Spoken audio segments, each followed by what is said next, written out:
Selamat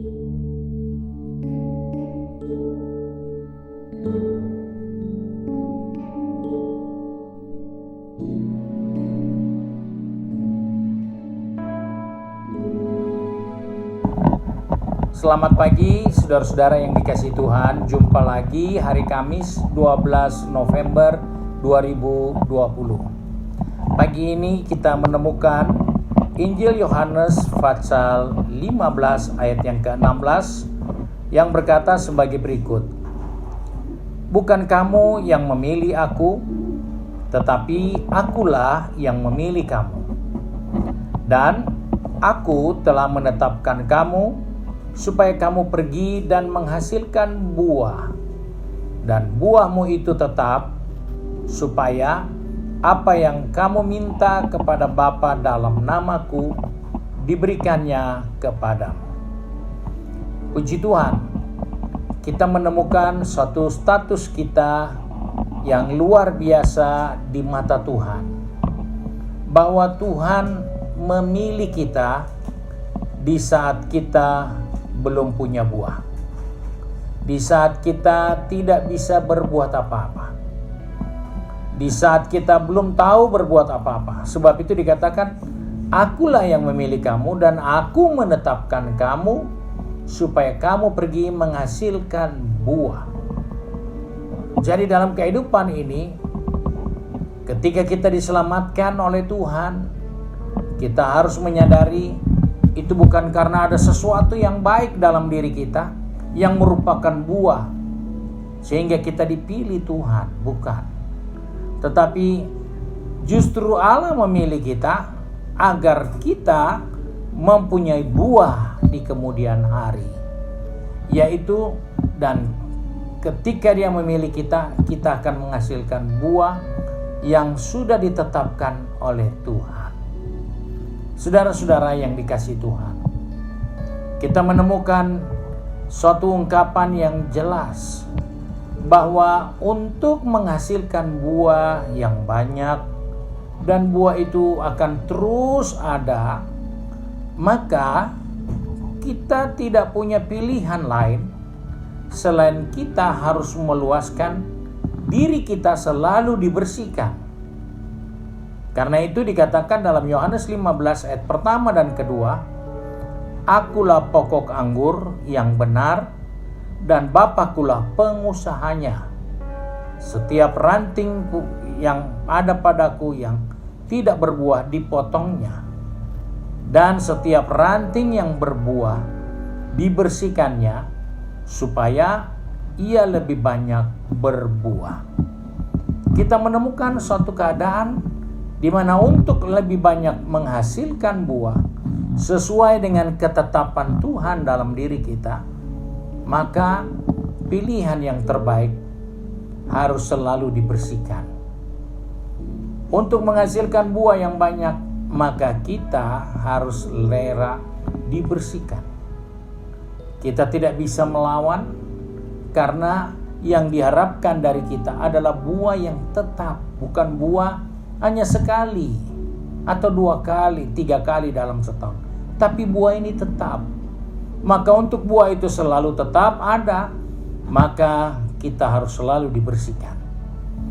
Itu adalah pilihan yang tepat jika kita ingin menghasilkan buah. Dan membersihkan itu adalah suatu proses yang memang menyakitkan, memang tidak nyaman. Tetapi demi buah yang tetap, tidak ada alasan kita harus rela. Oleh sebab itu, sebagai orang percaya, kita menemukan solusi untuk tetap berbuah, yaitu tetaplah dibersihkan, tetaplah dikoreksi, tetaplah selalu diperbaiki. Karena dengan demikian, kita akan lebih banyak menghasilkan buah. Hal yang kedua yang terjadi pada pokok anggur itu, yaitu dia perlu tetap melekat pada pohonnya. Kita harus tinggal melekat pada pokok anggur itu. Kita ini carang-carangnya, dia pokoknya, dia induknya. Maka kita harus melekat kepadanya. Sebagaimana Paulus katakan dalam Kolose pasal 2 ayat 6 sampai ayat yang ke-7 dikatakan, kamu telah menerima Kristus Yesus Tuhan kita. Karena itu, hendaklah hidupmu tetap di dalam Dia. Hendaklah kamu berakar di dalam Dia dan dibangun di atas Dia. Hendaklah kamu bertambah teguh dalam iman yang telah diajarkan kepadamu. Dan hendaklah hatimu melimpah dengan syukur. Jadi kita melihat hal yang kedua yang tidak dapat diabaikan, yaitu melekat terus pada pokok anggur. Supaya kita bisa melihat buah itu tetap, maka carang harus melekat pada pokok.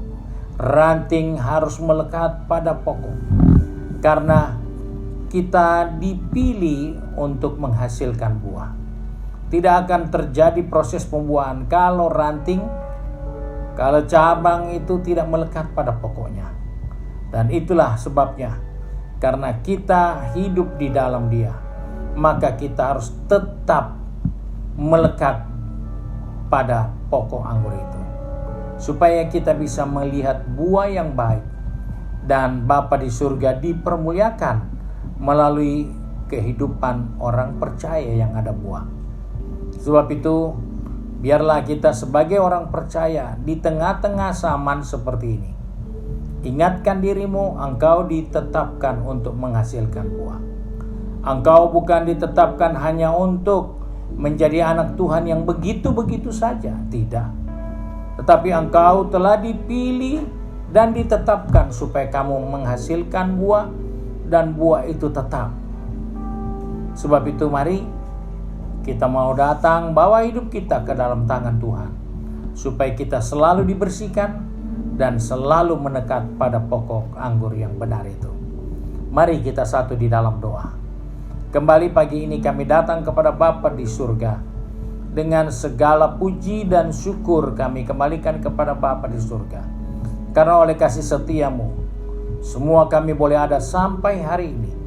Baik hari ini yang akan pergi bekerja, berbisnis, ataupun kuliah, atau belajar, juga yang akan tinggal di rumah.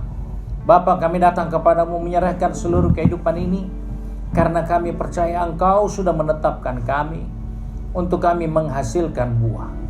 Sebab itu Bapa, tolong kami sepanjang hari ini, supaya kami tidak berjalan sendiri menjauhkan diri dari Tuhan. Sehingga kami ibarat carang yang terpisah pada pokok, maka tidak ada buah yang akan lahir dan muncul dari kehidupan ini. Sebab itu pegang tangan kami, atur langkah kaki kami Bapa, supaya kami tetap melekat kepada Tuhan. Kami dapat menghasilkan buah, dan kami boleh mempermuliakan Bapa di surga melalui buah-buah yang muncul dalam kehidupan ini.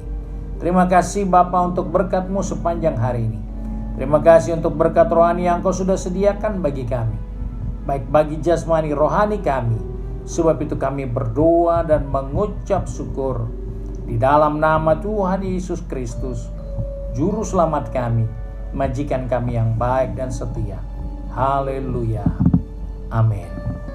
Puji Tuhan, saudara yang dikasihi Tuhan. Hari ini kita boleh mengikuti renungan firman Allah. Saya berharap saudara-saudara yang memiliki kenalan atau keluarga yang juga membutuhkan renungan firman Allah setiap hari, saudara boleh kirimkan kepada mereka. Dan ingatkan, jangan lupa untuk di-subscribe supaya saudara setiap hari dapat mengikuti renungan harian, juga ibadah yang diadakan baik hari Minggu maupun hari-hari yang lain untuk kegiatan wadah-wadah gereja. Tuhan Yesus memberkati.